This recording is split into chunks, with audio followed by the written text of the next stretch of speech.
বিকাল হয়ে গেছে, এজন্য আমার ভাইদের জন্য আমি সিম্পল একটু নাস্তা তৈরি করে দিব। আর আজকে নাস্তাতে পাকোড়া তৈরি করব। একটি হচ্ছে আপনার ধনেপাতার পাকোড়া, আর আরেকটি হচ্ছে মিষ্টি কুমড়ার চপ। তো ভাইয়াকে বললাম এগুলো নিয়ে এসে দিতে, তো ভাইয়া বাজার থেকে ফ্রেশ ধনেপাতা এবং মিষ্টি কুমড়া নিয়ে এসে দিয়েছে। আর এখন আমি খুব সুন্দর করে এগুলো কাটিং করতেছি। এই যে আমি খুব সুন্দর করে কেটে সাইজ করে কেটে ধুয়ে নিয়েছি। এখন হচ্ছে আমি ফ্রাই করতে চলে আসব। তো কিচেনে চলে আসলাম। তারপরে যে বেসনের ব্যাটারটা আগেই তৈরি করে রেখেছি, আর এই ব্যাটারের মধ্যে দিয়ে একে একে আমি সবগুলো ভেজে নিব।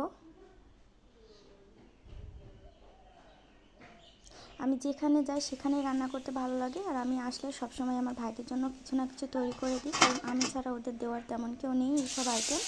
তো যাই হোক, এবার আমি মিষ্টি কুমড়ার চপগুলো খুব সুন্দর করে ভেজে নিচ্ছি।